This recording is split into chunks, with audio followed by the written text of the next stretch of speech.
Delia has your coffee table under a sheet of trace paper. She is kneeling on the rug with a yellow tape measure stretched from the sofa leg to the windowsill. She does not look up when you come in. She says the light in this room has been wasted on a timid layout for years. You set your keys down.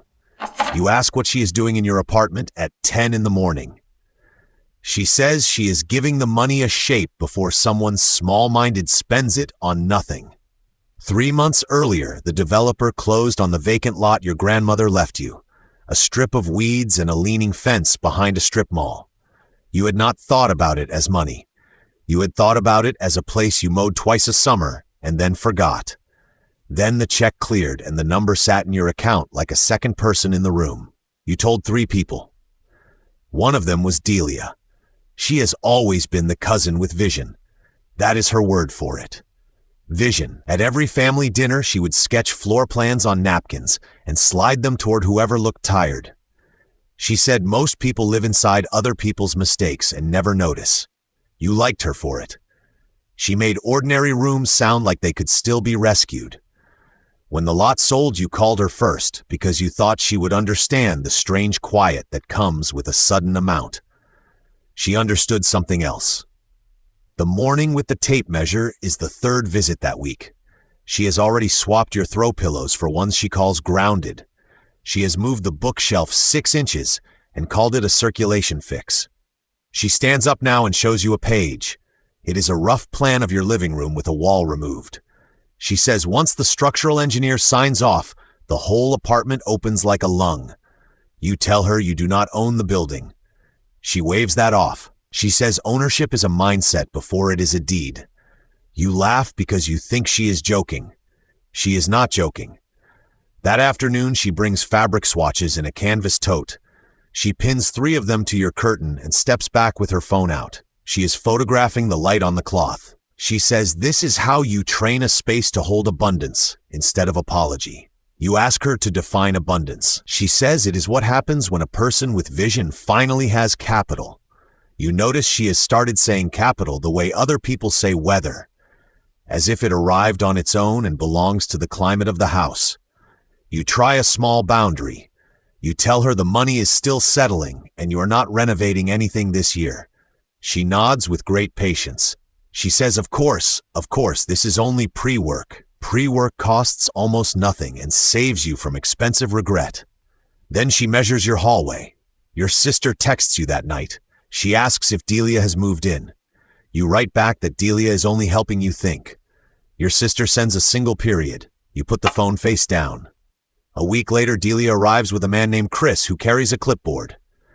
Chris is a contractor she knows from a kitchen she almost redesigned for someone else. He walks your apartment with soft, approving noises. He taps a load-bearing wall and says it is doable if the numbers work. Delia looks at you like the numbers are already working. You walk Chris out and thank him and say you will call if you need anything. You will not call. When you come back, Delia is sitting on the counter, swinging her heels. She says Chris gave her a friendly rate because he can see the larger project. You ask what larger project. She smiles the way she smiled at family dinners over the napkin sketches. She says the lot was only the seed. The real work is what you build after. You go to the one professional you trust and put it in a single sentence. She listens with her pen still.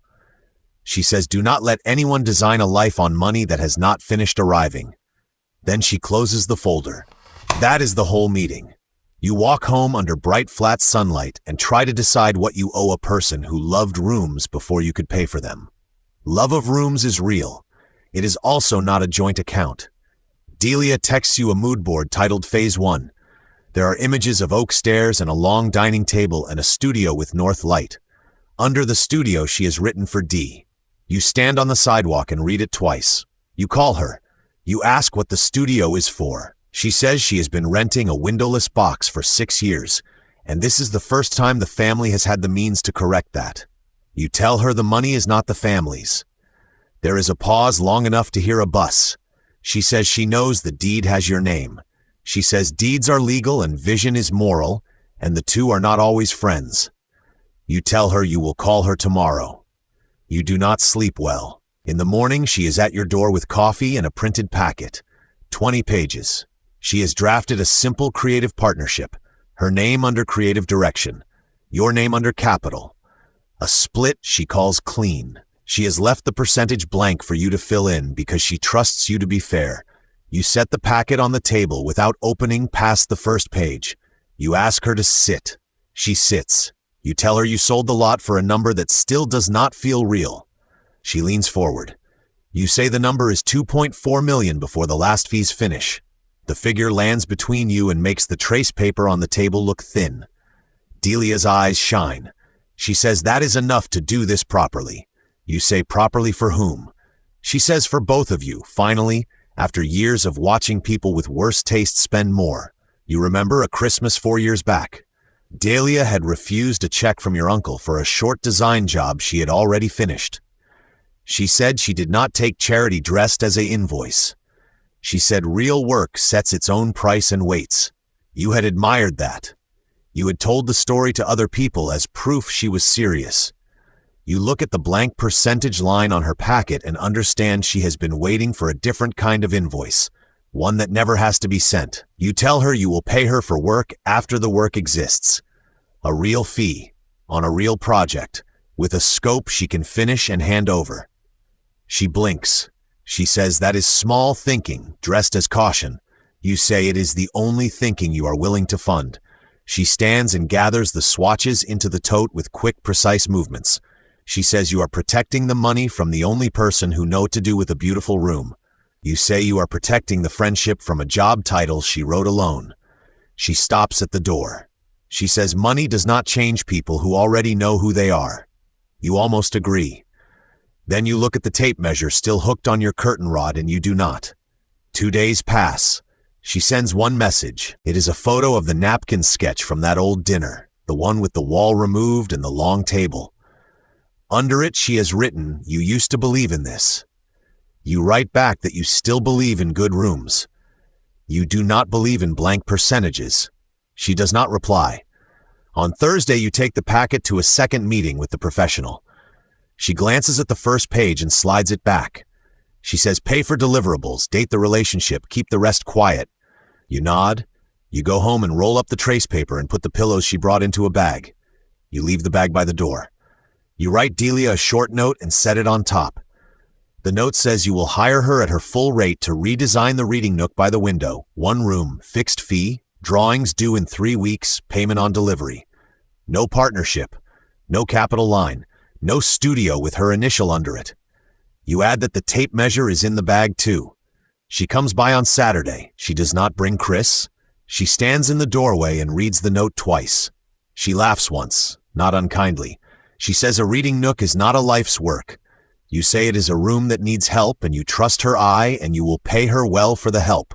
She looks at the bag. She looks at the curtain rod where the tape measure used to hang. She says she will think about it. You say that is all you are asking. She picks up the bag. At the threshold, she turns back. She says for the record she still has vision. You tell her you know. You tell her vision is welcome. Equity in your account is not. She nods as if she has been handed a tool she did not request but can still use. She leaves.